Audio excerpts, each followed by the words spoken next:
അപ്പോൾ ഇന്നത്തെ lunch special ഇന്ന് തട്ടിക്കൂട്ട് ബിരിയാണി. വാ, ഇറച്ചിയൊന്നുമല്ല, ഒരാഴ്ചത്തേക്ക് ഞങ്ങൾക്ക് ഇവിടെ ഇക്കാക്ക് ഇതായത് പഥ്യമായതുകൊണ്ട് അങ്ങനെ നോൺ വെജ് ഒന്നും എടുക്കാൻ പാടില്ല. അപ്പം ഞാൻ കരുതി മുട്ടയും സോയയും ഒക്കെ കൂടെ ചേർത്ത് ഒരു തട്ടിക്കൂട്ട് ബിരിയാണി ഉണ്ടാക്കാനേ. Hi soya. അപ്പോൾ അതെ ബിരിയാണിയാണ്. റൈസ് കുറച്ച് എടുത്തിട്ടുണ്ട്.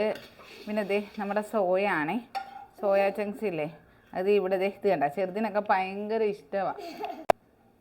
അപ്പോൾ ഇതേപോലെ കുറച്ച് സോയ ചങ്ക്സും കൂടെ എടുത്ത് 2 മുട്ടയും വെച്ചിട്ടുണ്ട്. പിന്നെ കുറച്ച് സാലഡ് എടുക്കാം.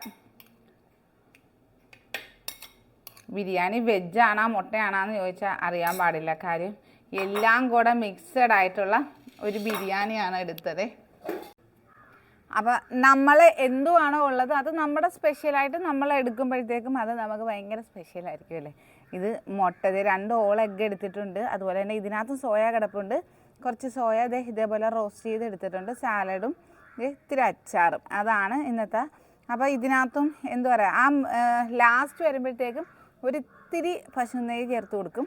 അല്ലാതെ വേറെ എണ്ണയോ കാര്യങ്ങളോ ഒന്നുമില്ല കേട്ടോ. അതെ സോയ ചങ്ക്സും. അപ്പം നമ്മുടെ ഫുഡ് വീഡിയോസ് കണ്ടിട്ട് ഭയങ്കര ബോറാകുന്നതാണ് ചിലരുടെ കമൻസ്. ചിലരുടെ അല്ല, ഒരാൾ ഇന്നലെ വീഡിയോയിൽ കമൻറ്റ് ഇട്ടാണേ. അപ്പം ഇത് സത്യം പറഞ്ഞാൽ ഇതിനകത്ത് ഞാൻ ബോറാകാനോ അറപ്പാകാനോ ഒന്നും കാണിക്കുന്നില്ല. എൻ്റെ ഡയറ്റ് എൻ്റെ ഫോളോ ചെയ്യുന്ന ഒരുപാട് പേരുണ്ട്. ഇന്നലെയും വെളിയിൽ നിന്ന് കണ്ടപ്പോഴത്തേക്ക് ഓടി വന്ന് ചോദിക്കും, നാത്തൂൻസ് കിച്ചണല്ലേ.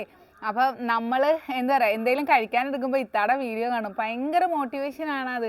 അത് കേൾക്കുമ്പോഴത്തേക്കും കിട്ടുന്ന സന്തോഷം ഉണ്ടല്ലോ, അത് വേറെ ലെവലാണ് കേട്ടോ. എന്തായാലും എന്നെക്കൊണ്ട് എൻ്റെ ഡയറ്റ് കണ്ടിട്ട് ഫോളോ ചെയ്ത ഒത്തിരി ആൾക്കാരുണ്ട്. അവരിന്നും എൻ്റെ കൂടെ ഉണ്ട്. അവർക്ക് വേണ്ടിയിട്ടാണ് എൻ്റെ ഈ ലഞ്ച് സ്പെഷ്യൽ കാത്തിരിക്കുന്നവർ പോലും ഉണ്ട്.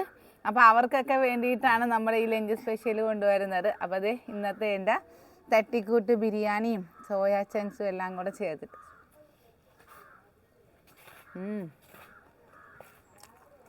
അല്ലെങ്കിലും ഞാൻ വെക്കുന്ന ബിരിയാണി എനിക്ക് ഭയങ്കര ഇഷ്ടമാണ്. ഞാൻ പുറത്തുനിന്ന് പൊതുവെ ബിരിയാണി കഴിക്കാറില്ല കേട്ടോ.